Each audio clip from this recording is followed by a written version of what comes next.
Hello, my name is Breda Carty. I worked with the team that built the Deaf History website for Australia, the Deaf History Collections.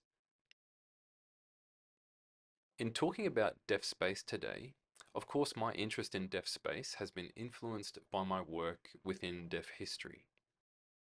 So I thought I would share with you two experiences that, for me, capture the importance of deaf space. The first occurred about 20 years ago when I went to France for the Deaf History Conference. There were many people in attendance from all over the world. That conference had a strong focus on showing us deaf attendees the importance of place. For instance, we were taken on a tour to see the original deaf school in Paris, to the town where Laurent Clerc grew up.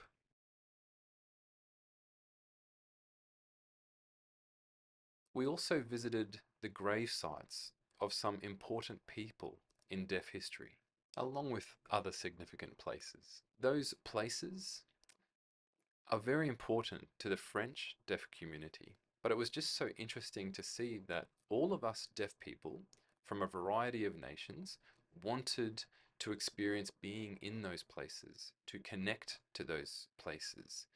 It filled us with a sense of awe, and we all shared these feelings of homecoming. I do remember that vividly. The second experience happened more recently here in Australia. Approximately a year ago, we launched the Deaf History website, the Deaf History Collections, here in Sydney.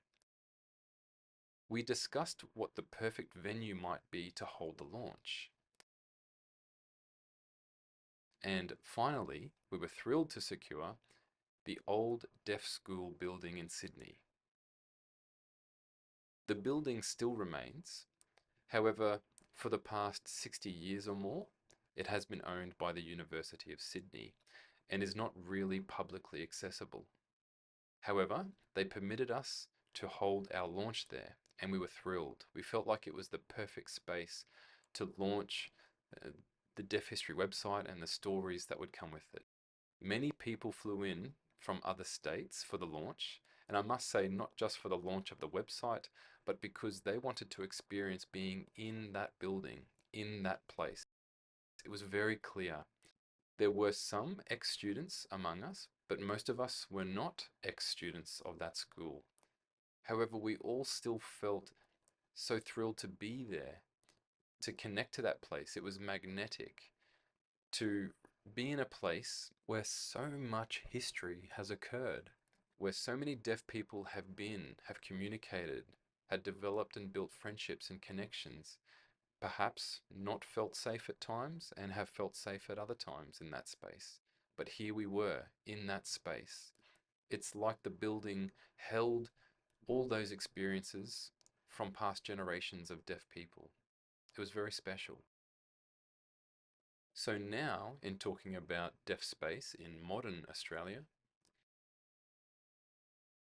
in thinking about what's important, obviously I think it's important to consider the practical elements like good lighting, open plan, good sight lines, sufficient space for ease of communication and signing, to feel safe and accepted by those around us. Of course, those things are very important, but I would love to consider how we could capture that sense of deep connection, of homecoming, of safety that we have experienced in important historical places. How can we harness that into the modern deaf space? One thing that I think could help is bringing in artifacts like pictures, objects, stories, maps that could be displayed.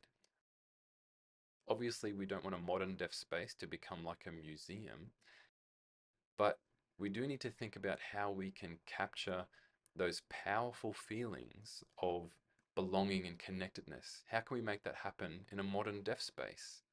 How can we create that sense of coming home?